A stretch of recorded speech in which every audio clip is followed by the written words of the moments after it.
जब बारान दारिया के शेयर्स के मामले वाला मुकदमा हार गया तो बारान और मेरा बेटा आपस में उलझ पड़े। पागल हो गया होगा ना? मेरी जान, क्या कह रहे हो तुम?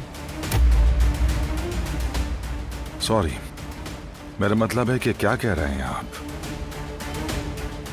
जाहिर है पागल ना होगा तो और क्या होगा। फरहाद भी चुप बैठने वाला नहीं था, उसने भी बारान को खूब सुनाई, इतनी सुनाई कि बारान चुप हो गया। देख लो, जब उसकी दुम पर पांव आया तो अपने सगे के खिलाफ भी बोलने लगा तुम्हारा बेटा। क्यों नहीं बोलेगा? वैसे भी बचपन से उन दोनों के दरमियान कभी नहीं बनी।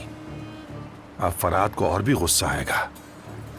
और क्या बताऊं मैं, क्या क्या कहा तुमने, उसे सर पर चढ़ाया वगैरह वगैरह। दारिया ने जो कुछ किया बारान की मोहब्बत में किया।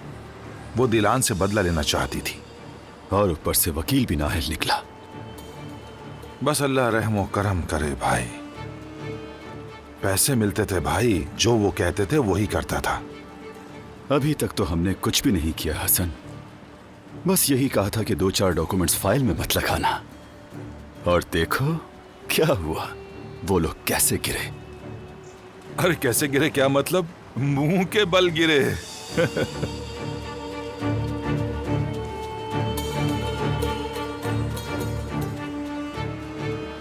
अब बारान अपने बाप से कह रहा है, अब चाहे जितना भी पैसा लग जाए हमें शेयर्स खरीदने हैं, और उसे बहुत जल्दी हो रही है।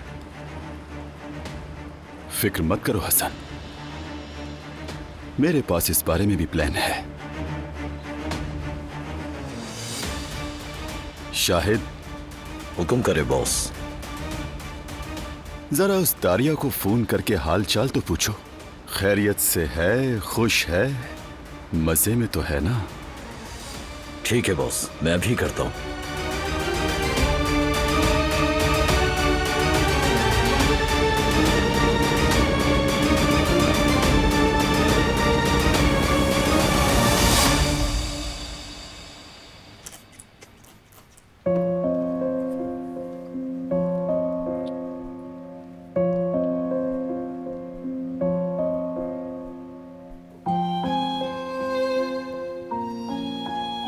कितना काम करती हो?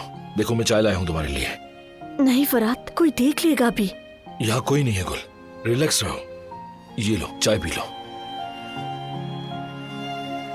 लो, तुम अब एक काराबे हो, तुम्हें किसी से डरने की क्या जरूरत? कोई सुन लेगा फरहाद, यहाँ पर दीवारों के भी कान हैं।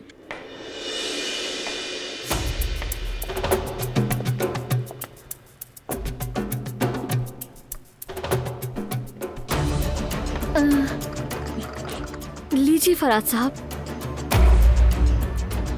इस तरह हाथ चलाओगी तो क्या खाक काम करोगी तुम?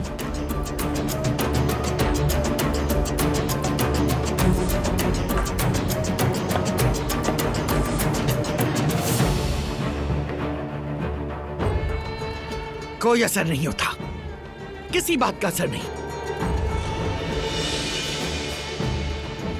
ये धूल मट्टी दिखाई दे रही है? छोड़ दो, अब क्या करोगी? मेरे कहने से किया तो क्या किया, अपनी मर्जी से करो। जाओ जल्दी जाकर मेरे लिए एक कप चाय लेकर आओ। जी मैं अभी आपके लिए लेकर आती हूँ।